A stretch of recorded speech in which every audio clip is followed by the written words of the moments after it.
Information about the world of running, inspiration to fuel passion and excellence, and ideas for making connections and finding community. You're listening to AtoZrunning.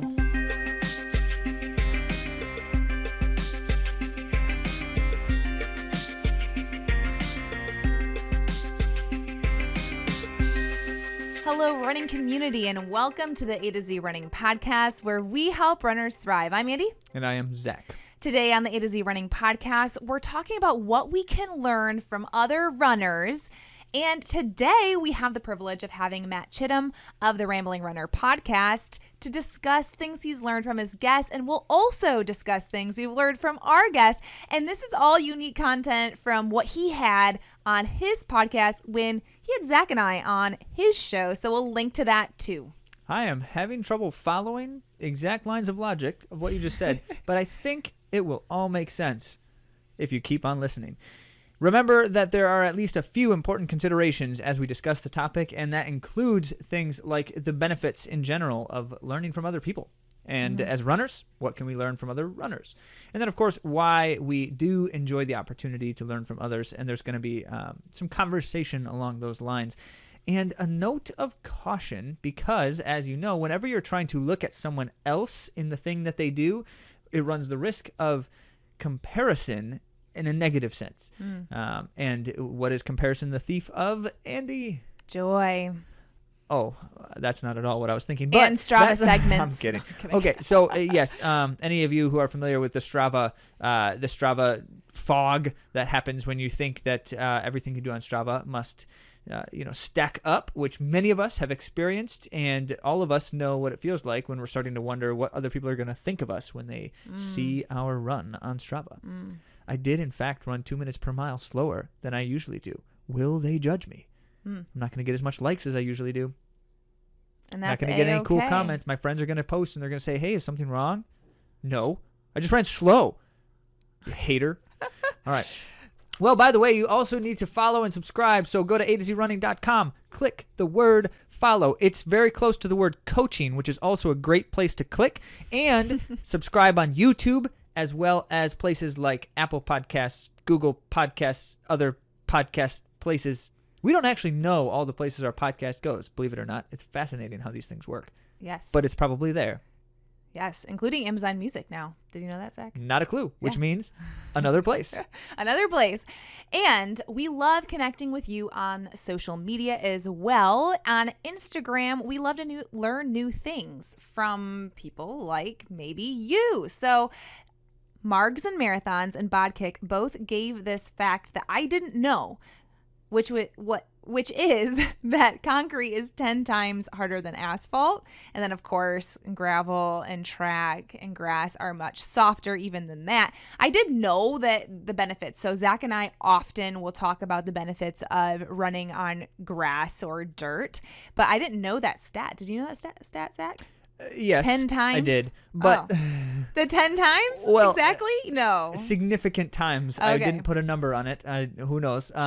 But there's also different kinds of asphalt and different kinds of concrete. But anyway, so there, of course, is opportunity here to throw Andy's brother under the bus, since we've been doing that a lot lately.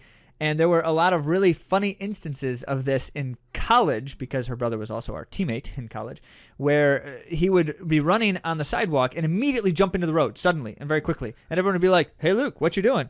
And he's like, I'm running on the asphalt. It's softer. And, of course, we would all just laugh at him. But he was right. It truly is softer. He's a science guy. He is. And anyone who's in a near proximity to injury is always more attentive to these kinds of things. Yeah. So, for instance, right now I'm coming off of my own stress reaction injury. I'm thinking a lot about surfaces more than usual. Force impact with the repetitive motion of running is an important thing to consider. So I posted about dirt because I love packed dirt, and you'll find out why if you go to AtoZrunning on Instagram. And this week I'll be creating a post about aqua jogging. So some tips there that I have collected. So well, that actually raises a really important comment, because we've been talking about the surfaces you're running on. We forgot to include water in a surface you run on. We are pretty good at running on water. Not everyone is, but it's something worth practicing. Yeah, running in water, not on water, Zach. That's what I said. Is that what you said? Well, stay tuned for that. More tips to come. Excellent. Now, by the way, we've got a couple of key discounts that you should pay attention to. If you're in the West Michigan area in the next couple of weeks, you definitely want to be running the Light Point 5K on August 28th. That's a Saturday in Grand Rapids, Michigan. And we've got a $5 off entry for you if you do use code AtoZrunners. And it's limited to 25 uses. So interesting. Yeah. It's exclusive. So do it right away if you hear this and want to do that 5K. Yes. So AtoZrunners with an S. That'll get you in $5 off. And then Pro Tech Athletics. I recently was sharing my love for the orb. Say hello to my little friend. Oh, goodness. Yes. He is amazing. He comes with me and is not quite as ugly as a shrunken head. Why is your little friend that you take everywhere a he? I'm feeling put off. They. What? How about it? It's a machine, Andy. Okay, so this ProTech tool is small. This orb is very small. I think it's 4.5 inches. And what it does is it rolls just like you use for like a foam roller. It's fascia release. It gives stimulation to the muscles to help them recover better. And also you'll be able to perform better as you are, getting blood to your muscles better. But yeah, it breaks up the fascia for recovery, and it's smaller than a foam roller, so it's easier to pack, and this does have vibration. So it's going to help break it up, that fascia, even more. And it doubles as an effective self-defense measure because it's heavy enough to throw hard at an offending person. Wow, I didn't think of that. Yep. Are you always thinking of those kind of tactics, Zach? Not always. Just when I'm traveling. Okay. Anywhere outside my home. So you can get 10% off with the code A2Z10. Again, that's A2Z10 for 10% off at Pro Tech Athletics. And there's all kinds of recovery tools, not just my favorite, which is the Orb Activate. Excellent. Now, let's talk from things in the world of running.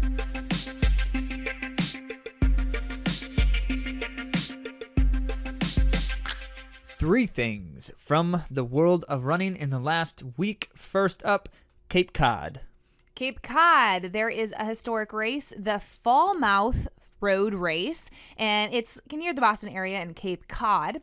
Edna Kiplagat of Kenya won the women's race in 36:52. She is 41 years old and ran 5:16 pace for that 36:52.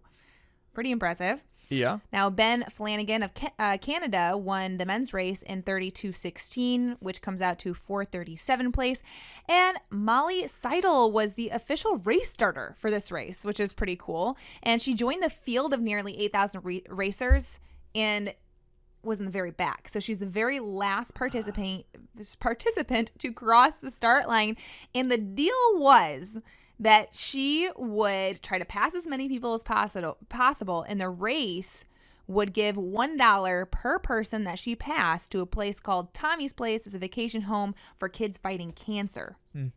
So later, then they announced that they would double that because she was an Olympic bronze medalist. Or did they announce they would double it after she finished because they realized she didn't pass as many people as they thought she would? No, Zach. No? Oh, okay. I don't think so. Sorry.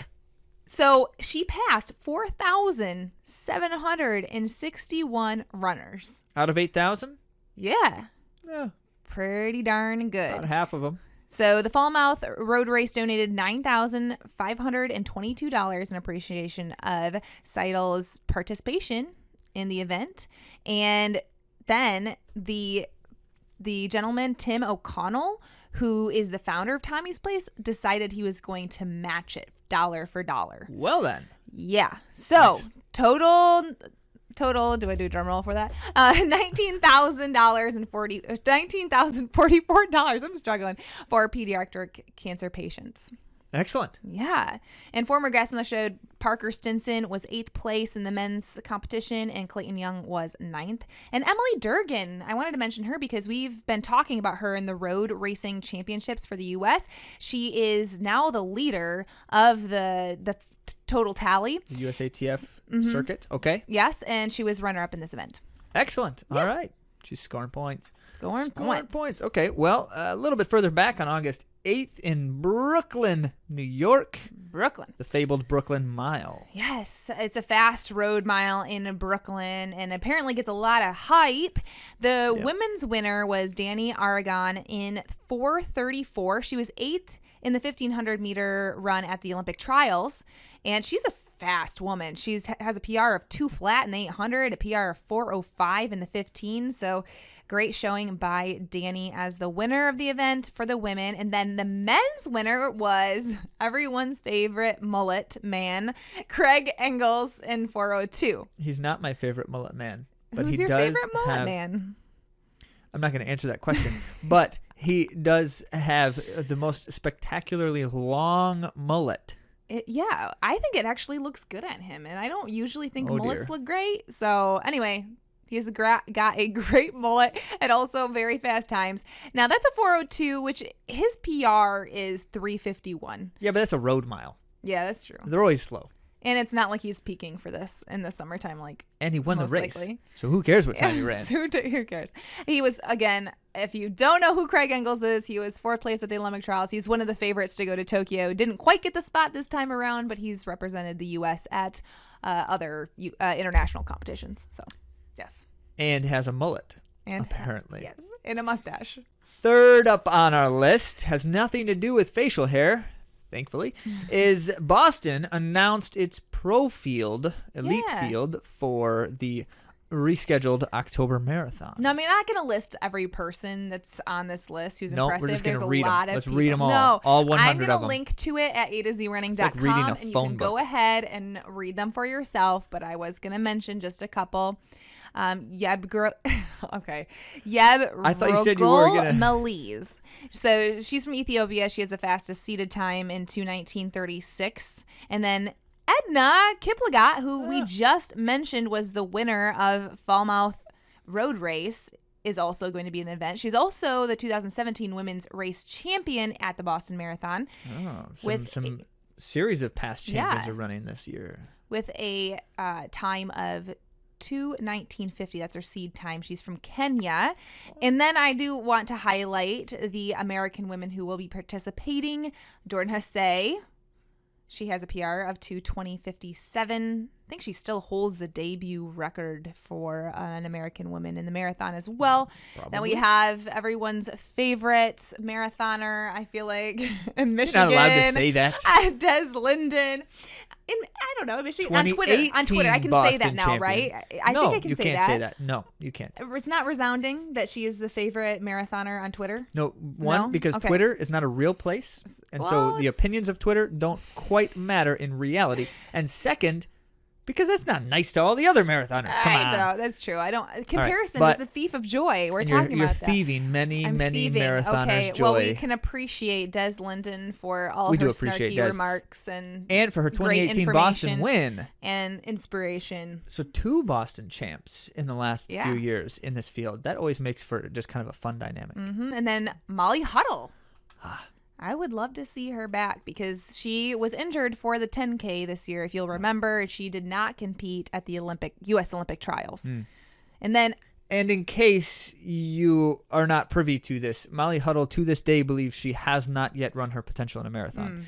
And if you think about it, as the American record holder for some time in the half marathon, only having recently been broken, and at holding American records in several other distances over the years, it strikes us as interesting that her marathon is so much further back than her other races. So well, we race the marathon less, and that could be part of the reason. She hasn't raced she just it hasn't a ton. she hasn't fully figured it out. There's something about the marathon she's not quite gotten yet, and if she does in Boston, it'll be a really exciting time. And I do want to remind you that during the pandemic, she did the 1 hour challenge. So like she got the 1 hour American record on the track.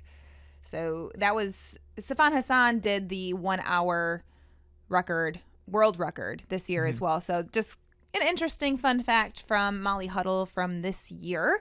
And then Brittany Charbonneau, who's been on this show, Creativity on the Run was the name of that episode. Wait, is she allowed to run races that are on pavement anymore and not in mountains? So if you haven't been following Brittany Charbonneau, she is just crushing it on the trails. In fact, she is the sponsored athlete from North Face. So she is all adventure, trail racing, mountain racing sometimes. She's incredible, but she's still super fast on the roads. So she's been invited in this pro field.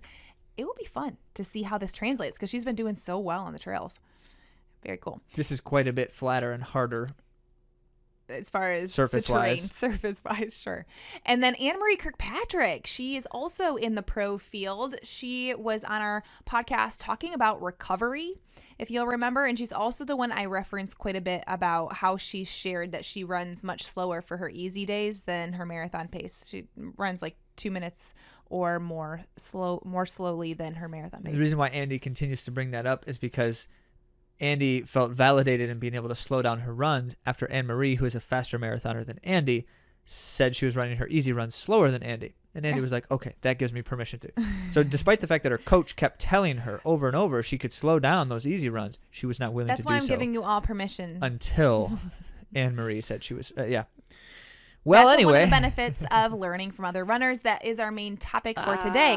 Now, look at you. Dot McMahon of the Brooks team, Hanson's Brooks project on the east side of Michigan, will be competing, as well as Gina Rouse, in the elite field in the Masters division. So I wanted to note them. So they are in the elite field, but also Masters runners. They're just as fast so as... they're just old elite people. They're not old. But that's you what that don't means, have to be very old to be in Masters. Masters runners and old runner. There's a very competitive Masters division at the Boston Marathon, as you would imagine. Now, the men's field is another heated one. There's a lot of fast runners. I won't mention the whole top crew there, but I do want to highlight Abdi Amnurahman, who has been on our show before, talking about competing at the highest level. And he's competed at the highest level for so long. In fact, he competed in his 5th Olympic Games just a month ago, whenever the Olympics were. I don't know. So not, you say you don't know, we've been covering the Olympic Games, guys. 2 weeks ago. So Abdi will be running this. It's only a 64-day turnaround from the Olympic marathon, where he finished 41st. Now, there are a couple more Americans that I do want to mention in the top field. Scott Fauble in 2:09, Colin Benny in 2:09, Scott Smith in 2:09, and then Parker Stinson, who's a previous guest on our show, who has been injured, but he's been coming back very strong from his injury, and I'm excited to see what he can do at the Boston Marathon. Excellent. So, any of you excited for that event? Now you know who to watch. But of course, there's a lot of names we left off the list. Yeah. So if you want to see including more, some of our own athletes. Well, yes, indeed. There's thousands of people, in fact, that we left off the list. If you want to see more, we do have more on AtoZrunning.com, and you can see the full kind of like breakdown of the pro field, and we'll link to the resources to find it all out as well. Mm-hmm. That is true for everything covered in the world of running here and now. And of course, stick around next time for more. Let's transition to our main topic.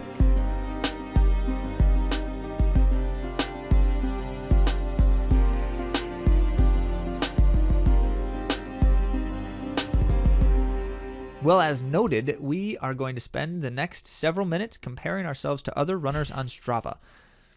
Nope. Try again. Well, as noted, we are going to spend the next little bit on our main topic talking about what we can learn from other runners. So we are going to compare we're going to talk about runners, and we can do so without comparison. Indeed. I think that the key here is so many different, a reflection after the Olympics on how many different paths to victory. There are so many different paths to success in running. And that's not necessarily to suggest that you just got to find your way and, throw out all the good research and the good practices that others have done or do or did before us, but rather, what are the interesting nuances and the things about us as individuals that we can learn from one another. And this is we talk so much about these kinds of things as a human endeavor, meaning it's a people thing. We're not talking about widgets and objects and items and machines, although there's a mechanical aspect to running that we love to discuss as well. But the point is that we can indeed grow together and from each other. And so we want to reflect on that a little bit here, and we're going to do it in two ways. The first is we're going to share a conversation with Matt Chittim of Rambling Runner, and we had the opportunity to chat with him on his podcast and then pulled a different conversation for this experience. So if you already listened to the conversation with Matt on Rambling Runner, that's great. That's not exactly, it's not the same recording, so don't worry. We're not just replaying the same thing. Mm-hmm. But instead, we're going to reflect with Matt on the things that he's learned from many of the runners that he's interacted with and certainly guests on his show. And then we are going to reflect from our own experiences talking with runners on our show and certainly just learning from others as we've gone about our running journeys together also. Mm-hmm. About our guest, Matt Chittim. He is the host of the podcast, The Rambling Runner and Road to the Olympic Trials. So he has some of the most popular running podcasts that there is in the country, and his shows are dedicated to amateur runners and what we can learn and from these amateur runners that are super dedicated to the sport. And there are things that I've learned from every podcast, every guest that he has had on his show. So it's a privilege to have him on, and we are excited to dig into it. As Zach said, we were also on his show, and I do want to link to that because it was a completely unique conversation on his podcast. And that is, if you want to look it up, episode 354. Now, if you forgot that, you can just go to The Rambling Runner. You'll see it, Zach and Andy, or you can check on our website. I'll have a link. And just so you're aware, that is so that you can learn from us because we're talking about ourselves, well, which is something that you probably hear a lot of on this show. Don't let that jade your opinion. No, because Matt is an extremely good interviewer. So in other words, as Andy says, Matt asks better questions of us than we ask of ourselves and each other. That's true. That is true. So thanks to Matt for coming on our show to talk about lessons learned from other runners. This topic of what we can learn from other runners, being someone who has talked to hundreds of other runners for your show, really diving deep. I want to know from you, Matt, what are some things that you have learned from the runners that you've interviewed that have really stuck with you? That's a great question, man. I feel like there are people that I talk to every time that I could fill like three of these, basically like 3 or 4 takeaways from each person, right? Mm-hmm. I mean, I'll just go to the last interview I did. I got a podcast coming out on Friday with Katie Spots, who's like this incredible endurance athlete. Like she's run across Maine, Vermont, Rhode Island. She was the first person to kayak across the Atlantic Ocean, right? She's biked across America. She's done all of these things, and she's like 7 years younger than me, right? So she's done all these things at a very early age, and you're like, this is incredible, right? So she's also run marathons of like, all right, I'm trained for a marathon and do it. She ran around like 327, 326, which is fantastic, right? Qualified for Boston. Awesome. But it wouldn't put her at like elite athlete status. But here's this woman who by any definition is an elite athlete by what she's capable of doing from an endurance perspective. And it's like, this is such a great example of there is no like cookie cutter definition of excellence or being elite or getting the most out of your body or the talent that you were born with and stuff like that, because what she has done is simply incredible, and she's literally just getting started. She just finished 3 days ago, I think, or it was last week. She did 11 ultra marathons in 11 days and crossed the state of Ohio, and it was like, this is incredible. This woman is incredible. And is there genetics involved with it? Of course there is, but she is not like this absolute freak of nature. She has built up to this point, right? So you see someone like that and you're like, all right, I'm struggling on my 7-mile run today, but like, am I really going to complain? I talked to Katie Spots last night. Like, of course, I'm just going to stick with it. I'm going to get through it. And that's just going to be the way of the world, right? Or like, you see other people who can show like complete like love for the sport even after like debilitating like injuries or like time after stress fracture after stress fracture after stress fracture, and they keep getting back up. And it's not like they're torturing themselves to do it. They have this pure of heart joy for it, and it's so inspiring. And even more so, the people who come on the show and it's hard to really capture this in a podcast format, but I know them just as people who are so supportive of the runners around them.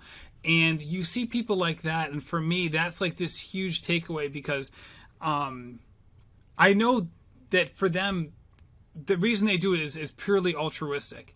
But it's obvious that there is this side benefit that it also helps them. And again, if they did it for that reason, then that would probably go away.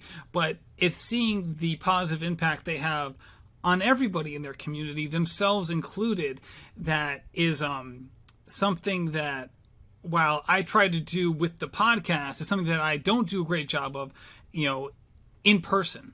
And it's something that I can definitely improve on. And seeing folks do that sort of thing is truly inspirational for me. It's something that it never ceases to amaze me, because for me, it's something that definitely does not come naturally in any sense of the word.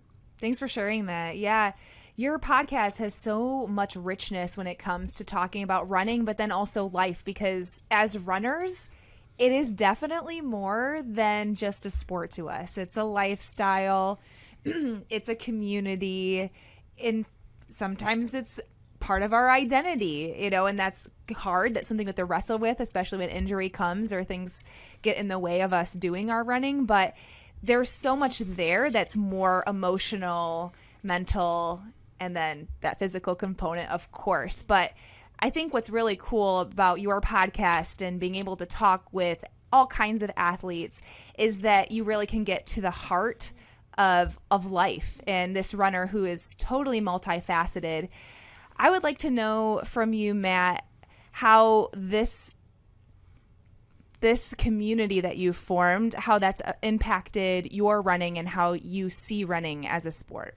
That's a great question. So I would say, generally speaking, it has positively impacted my view of having running as the central part of my life, which is basically it is now, right? At least from, not obviously my family is, but from a professional standpoint and from just things that I enjoy doing standpoint, right? So like from a professional standpoint, that's all I do now. It's the podcast and I coach, and it's great to have that be my main revenue driver, because I don't view it that way, but it's really like this, it's such a gift and an honor, and it's also something that I enjoy doing. So that has been like, it's it really is hard to describe the honor that comes with it.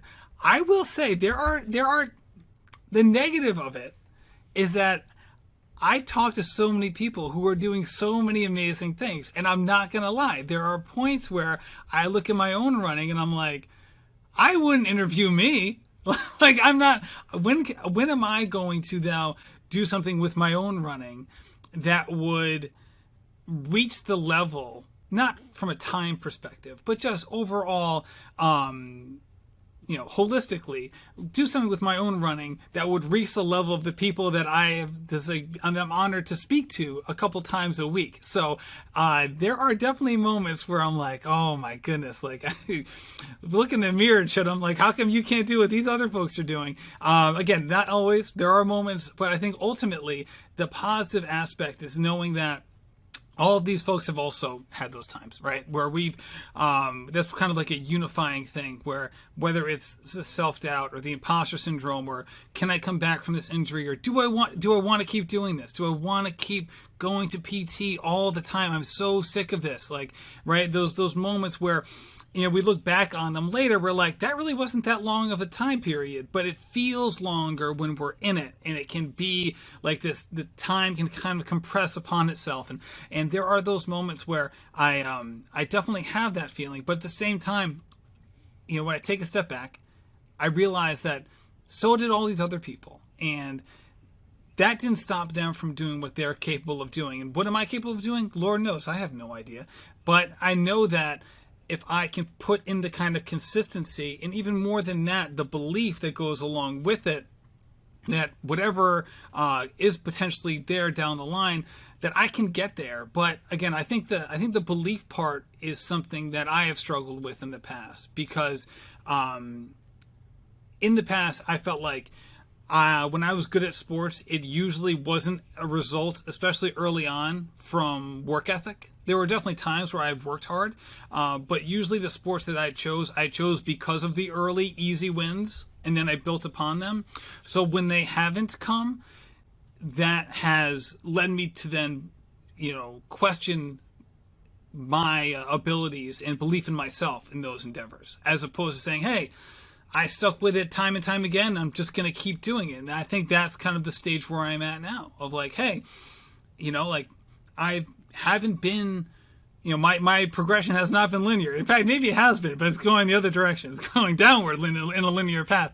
So can I reverse that? And what are the things that I'm going to do as a runner to make sure that I do that from a consistency standpoint, from a recovery standpoint, from a nutrition standpoint, and making sure that I can do the things necessary, not just physical, but also mentally, to keep myself in the right frame of mind, so that whatever I am capable of doing, that I can finally start to do it. Because I haven't gotten there yet, and God willing, I will get there at some point. That is one of the things that I find most valuable about these kinds of things. Your show and the conversations you have with athletes, certainly in our experience, the conversations we've had, is you see, so on the inspiration side, you see the story of someone else's life or experience, and you see what's possible, but you also see your own struggles in those stories. I mean, you cannot possibly talk to more than a few people. Maybe if you only talk to one other person, you could get away with it. But you talk to more than a few people, and whatever your struggles, you're going to see them somewhere in someone else's story. And so it's that twofold inspiration of what's possible, and also that I'm not struggling alone when I'm experiencing frustration or when I'm experiencing any kind of difficulties. So as you've done the Rambling Runner and the Road to the Trials, what is something that you're looking forward to with this Olympic Games, and maybe some of the people that you're rooting for that you've interviewed on your shows? Yeah, it's funny. So that's definitely changed over time, right? Like, I can't say that when I was 10, 14, 18, I don't know what 4-year markers there were for when I was little in terms of like the Summer Olympics, but I'm definitely say like I was never like looking forward to the steeplechase during those years. Now, however, I really am. So this is really going to be like super fun for me. I think traditionally, I have definitely been one of those like fair weather. When I say traditionally, I mean going back to like my youth. I was always like the person who was like, all right, 100-meter dash, long jump. Let's do it, right? So like that was always the thing. And then Michael Johnson like made 400 meters like super fun, which was great. And then now it's like it's more easy for me to say like which things I'm not overly excited about. I'm not going to do that, but it's probably easier for me to do that than to say the things that I am excited about.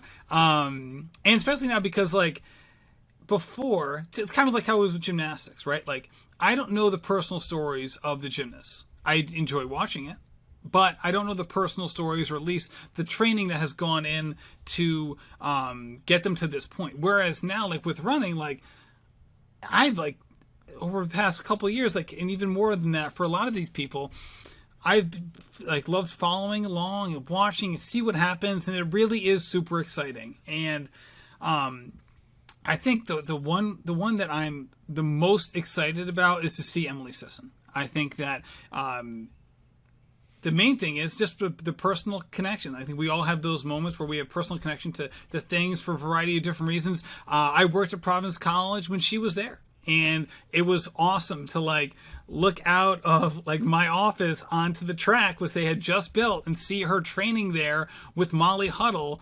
And it was just this really cool thing to witness that, and to see her growth over time, and then to see how the marathon trials didn't go her way. And then that like awkward moment where like, like she didn't quite finish the race. I mean, she didn't finish the race, but then there was like that awkward moment of like, hey, did she not finish because she was waiting for like the track trials? And, she's not super comfortable talking with the media like some of her brethren are. And, that was like that awkward moment of like, oh, why didn't she stick with it? She wasn't hurt. And, to see her come back and then do all the things that even her most diehard fans, maybe never even dreamed that she could do. What she did at the trials in the 10K was I mean, it was just a force of nature. And to see what she might do on the world stage at the Olympics will be very interesting. I mean, she's not going to do what she did at the trials at the Olympics. There's no way that's going to happen, but it's definitely going to be a great race, and it's something that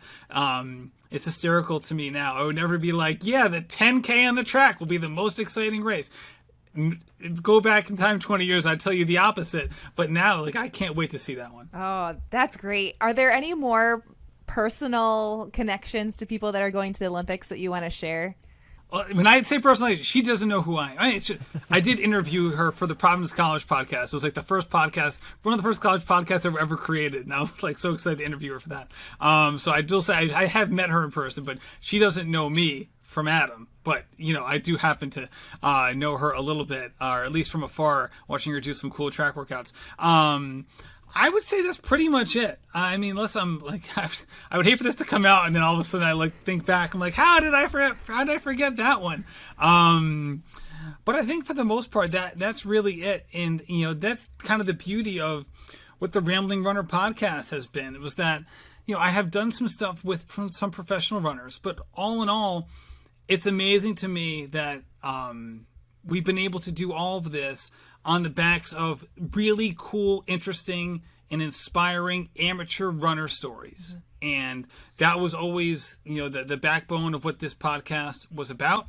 And when I do talk to pros, it's under the guise of, hey, we're going to talk about things that matter to dedicated amateur runners, and that they're always all for that, which is fantastic. But that's, the pros aren't really my lane, right? That's you guys are in that lane, and Carrie and Allie and Lindsay and Tina and Mario and Jason and Chris and all other people who are doing this and doing such a fantastic job, and it's fun for me to be able to kind of see both, to be the person who's out there talking to the dedicated amateur runners, but from afar being able to see what the best of the best are capable of doing year in and year out.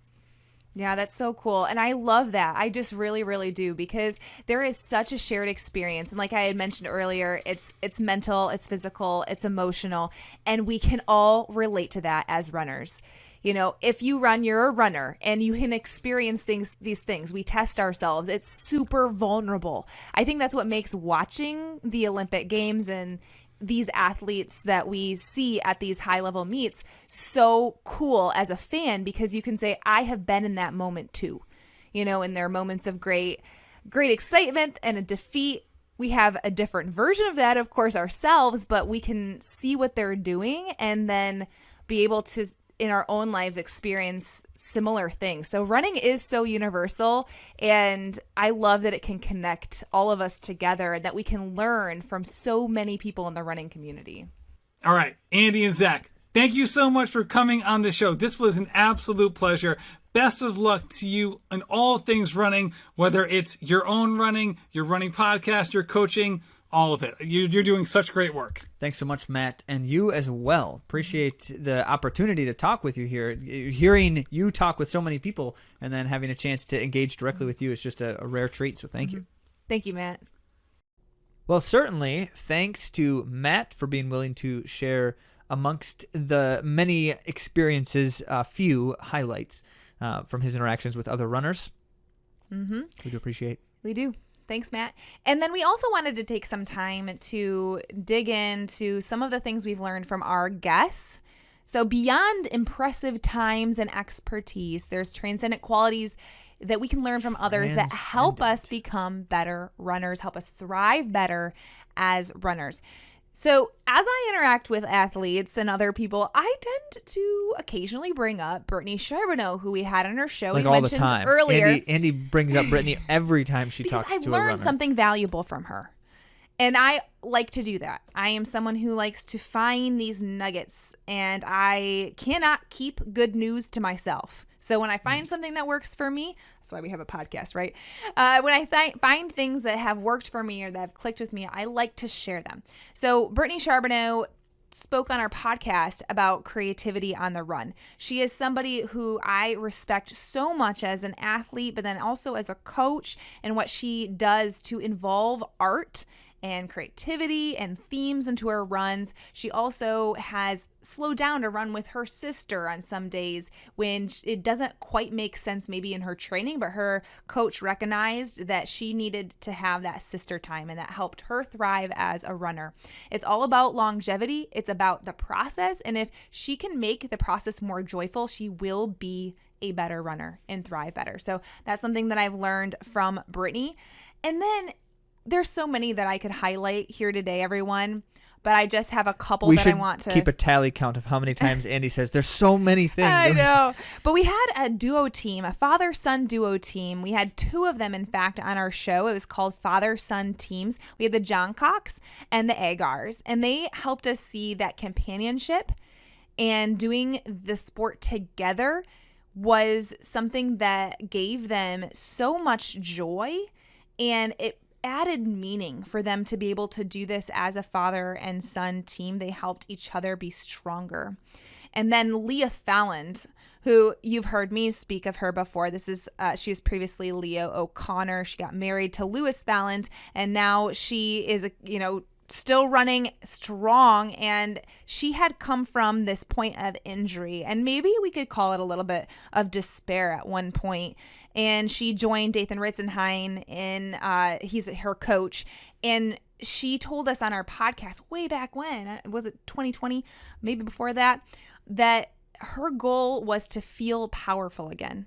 Now, Leah could have told us, yes, my goal is to make an Olympic team again, but what happens in between your injury or the spot that you're at where you're struggling and then your long-term goal? Well, there has to be something more sustainable in feeling powerful again, is what she told us. I want to feel powerful again. And I thought about that for my own experience and how that can transcend other kinds of goals.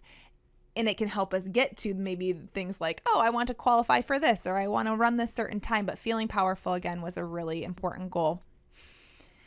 And then going to the expertise side, Dave Hodgkinson was on our show, and I actually have shared this quite recently, some of the things that he was sharing with us, because we've grown a lot since back in the day. I don't know what episode it was in the teens, but you should go back and listen to this one because it's called Run Faster Without Trying Harder. And it does deliver on that promise. I know that sounds kind of like get rich quick scheme, but it's not. It's just about form and how we can run better. And he spoke with us about how to keep our eyes and our chest up. That's just one simple thing that you can do. Well, we can learn from other people, very tangible things. We can listen to experts. Even if we consider ourselves experts, we can still learn from other experts. So Dave Hodgkinson coming on our show, sharing with us, and he's been a mentor to me for years. And I'm not going to continue to go on until Zach has a chance to digest some of this with me. Is there anything that you've learned on our podcast from athletes on our show or experts on our show that you feel have made you a better runner? Yes. From all of them. Is that what you mean? Yes, being all. What you asked if there's anything I've learned. Yes. Can you tell us what you've learned? Yes. If I have more time to think about it. Well, as he's thinking about it, I'll tell you a little bit more about what I've prepared. So Kendra Chambers, she talked about the process and loving the process more than the prize. And as I've watched her journey unfold, it has been so far from easy. She's had injuries. She's had, things that just don't quite go her way. And when she decides to love the process, and when she made that decision, I think she was talking about it on our podcast. She had to switch teams, which was a big deal, and make some decisions for herself to help her enjoy the process more, to help her thrive, because it's not sustainable and it's frankly not worth it if you're not loving the process. So what can we do to love this process more? That was something I took away from Kendra Chambers. And then Dathan Ritzenhein, who we've had on the show many times and who have coached many of the athletes we've had on this show. And he spoke from a bird's eye perspective on his running career on our podcast, speaking about how it's more than these times and numbers that he has achieved over time. And he also talked about some things that he might have done differently that I think are valuable for, listeners like us, to his story, viewer, bystanders, those who are just entering the sport of running. He has so much wisdom to share, and we've learned a lot from Dathan Ritzenhein. And then, as we discussed with Matt, we don't want to fall into the comparison game when we hear about these. Oh, is that what I get to do next? Is compare us to other runners? No, silly. Well, all of these wonderful runners we have on our show, if I were to look at what they're doing and just look at their results and not look at who they are as a person, not look at their process, not try to learn specific things that have helped them become a better runner, but just admired their results, I would probably start just feeling badly about myself because I'm not a professional runner, and some of them have overcome some serious odds, harder odds than I've had to face, and they've still done it. And we can start feeling badly about ourselves. And instead of doing that, that's no fun. That comparison game is no good. We need to look at the things that we can emulate and we can also participate in. And when we have these guests on the AtoZrunning Podcast, we're looking for ways to connect that athlete or expert with you, our audience, and your experience. And of course, our experience too. So the things that I mentioned earlier, like Leah, we want to have goals that supersede all the rest of them, like feeling powerful again. And we can explore our whys and see more sustainable joy in our methods like Brittany Charbonneau and Kendra Chambers. And then we can dive into specifics of training with experts like Dave Hodgkinson and athletes like Kate Grace, who we talked about speed, strength, and endurance that can help better shape our methods as runners. Oh, I remember something I learned. Okay, good. Go for it. We once had someone comment on the show that concrete is 10 times harder than asphalt. Good one. Okay. Zach has learned a lot from other runners, but he doesn't like to be put on the spot. So, in closing, Zachary, what should people do if they want to get in touch with us? Well, you should definitely go to AtoZrunning.com and click the word coaching. Oh, wait. You said in touch with us. You could go to AtoZrunning.com and click the word coaching, and that will tell you all of the ways that we can support you in your training. We even added a new service, in fact, which is simply you might not need a whole coaching experience. You might not need a full training plan, but you definitely want an additional set of eyes on what you're doing or an opinion in response to or in brainstorming with you on a question or concern. So we have a consultation option, and all you have to do is click the button and schedule. It's very easy, which is a wonderful thing because easy is important when we are all busy. And we definitely want to try to find different ways that we can be helpful. But of course, amongst all of those things, if you'd love to just reach out, because we love your comments and questions, regardless of whether they're specifically trying to gain services or support in your work, we certainly like to hear from you. So comment on the stuff, YouTube, social media, which means something. Or on this on the blog post, because what I'm actually going to be asking of you all, if you would like, is to hop on over to AtoZrunning.com, find this episode, which is AtoZrunning.com/episode 98. 98. And I would love to hear if there are any other athletes or people that you run with who have inspired you to be a better runner. They have stories or things that you've learned from them. I would love to hear, and I'll choose a few of those to share on next week's episode. And that's actually not a request. It's a requirement. It is if you would like to be allowed to listen to this show, you must go to AtoZrunning.com/episode 98 and post something related to what Andy just told you to post. That is your instructional teacher thoughts coming out there, Zach. What? Anyway, we appreciate you. We do. In all seriousness, all the interactions are making us better runners too, and all of what you do to bring to A to Z Running helps us thrive as well. So if you love this show, please rate and review on the podcast that you're listening on. We would really appreciate it. It helps other people find us. And we would love to grow and help runners thrive even more.